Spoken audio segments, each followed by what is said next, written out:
former AAU buddies. What is going on? Can't we all just get along? This is your buddy. Out of all the players on the team, you've been knowing Kevin Love the longest. Since AAU. Man, Kevin no love, man. Feel for you. What's up, everybody? Let's talk about it right quick.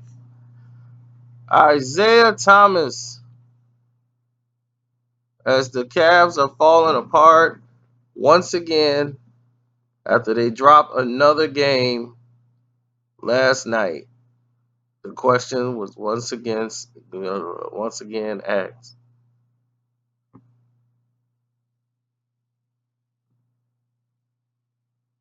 What are we going to do? And I mean, what are we going to do?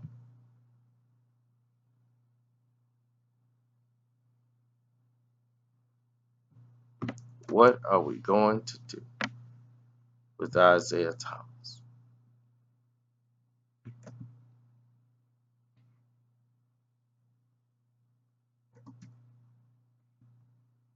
That's the key. What are we going to do with Isaiah? You know why we say that? And you know why we ask that question? Because Isaiah Thomas, since he's been back, it's not because he's not in shape or he's missing shots. Nobody's concerned about that. This is what's supposed to happen. He's played what, 16 games? I don't even think he's played in 16 games. When did Isaiah come back? Did he play on Christmas Day?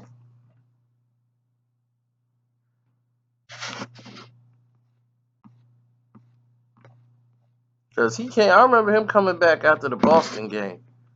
So he's been back less than 2 weeks. That was like the Orlando game. Wasn't that his first game or something? And they won.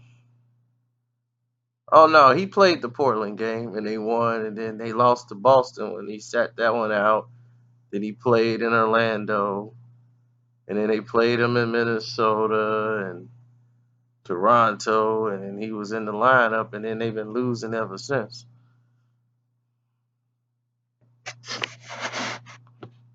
Now, here's the kicker. Everybody want to say Isaiah's the reason they losing. They had lost to Golden State. They had lost to the Milwaukee Bucks. They lost to the Sacramento Kings. They lost to Utah. So they had lost 4 out of their last 5 games before Isaiah Thomas came back, which was what, that January the 2nd. When they played against Portland, that was like, I think, his first game back. So they had lost 4 out of 5.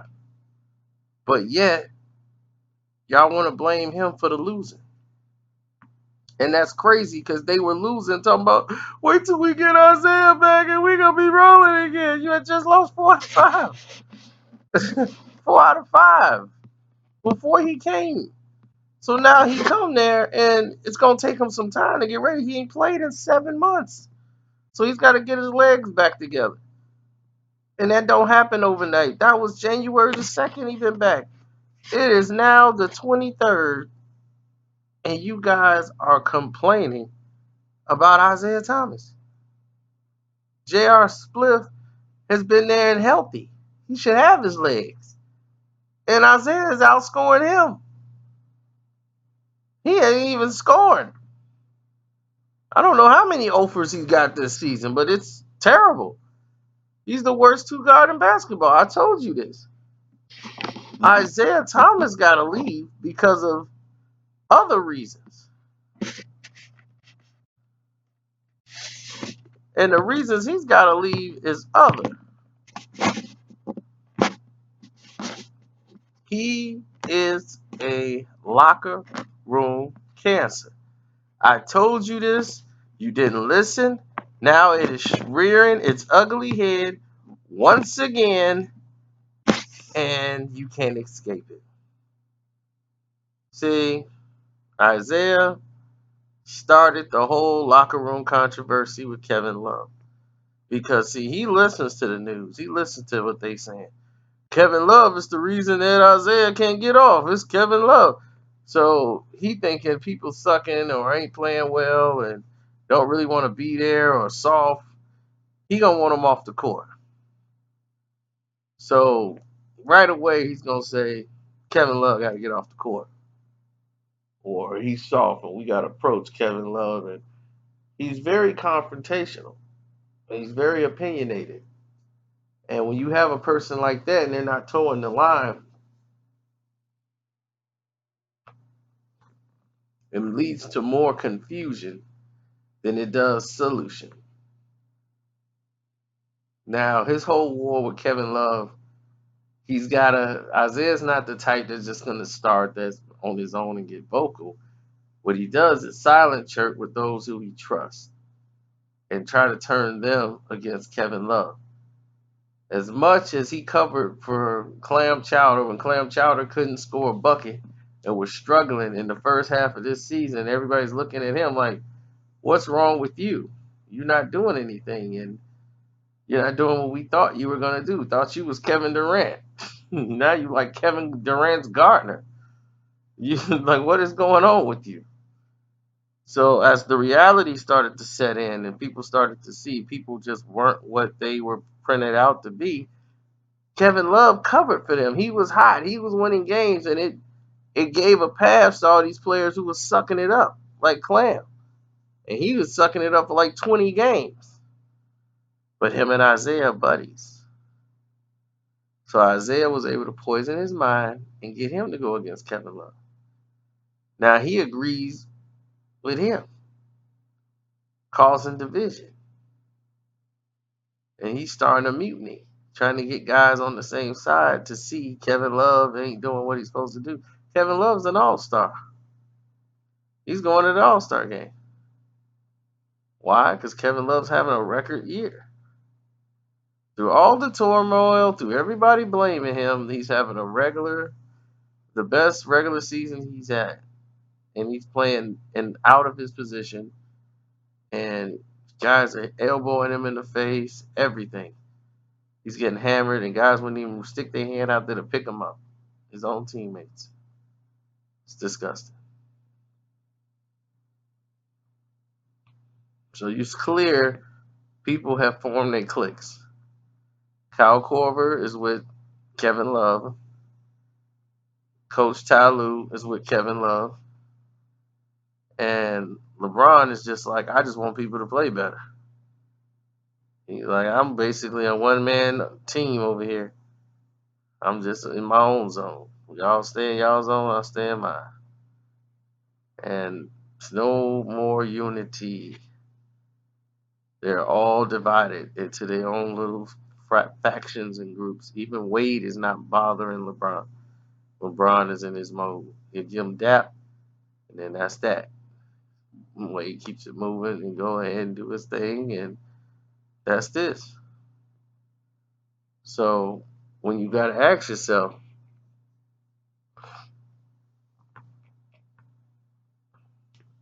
where the main problem come in at? It was Isaiah. Isaiah and JR, they don't see eye to eye because JR's not playing well. And JR feels Isaiah was just thrown in the starting lineup. We had to sit on the bench. I know he's supposed to be this superstar player, but, we know this system. But there's nothing that JR could even say at this point. He knows his time has come. He's going to have to come off the bench. Whether he likes it or not, he's going to have to find a role, or they're going to have to find some place for him to go very soon. Like this week. Because something's got to be done. You just can't keep this guy on the roster and he's not giving you anything. Might as well just put him on the bench. But his contract is going to dictate that. What people are getting paid is going to dictate who plays and who don't. rather than how good they are. And that's always frowned upon. But it's basketball. That's the way it's played. Somebody has an inflated contract, they get the minutes. So in this case, he gets the minutes.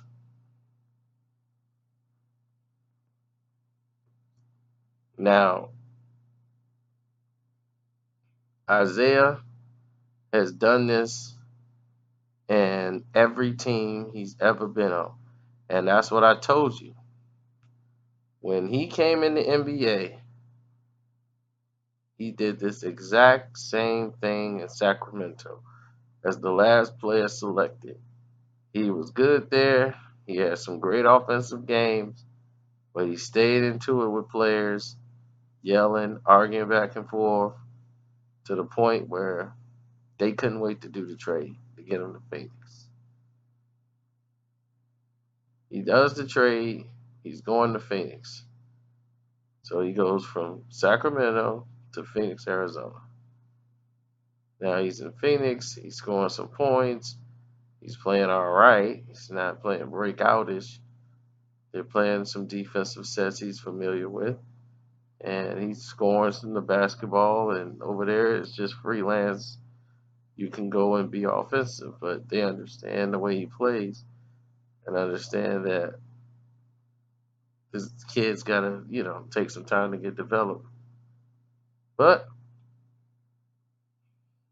you look at a situation where he played well enough, but he kept losing every night. So they traded him. Traded him to the Boston Celtics, and he was heartbroken when he got traded a little bit to Boston. Even though he wanted to go, he didn't know if the Celtics was perfect for him.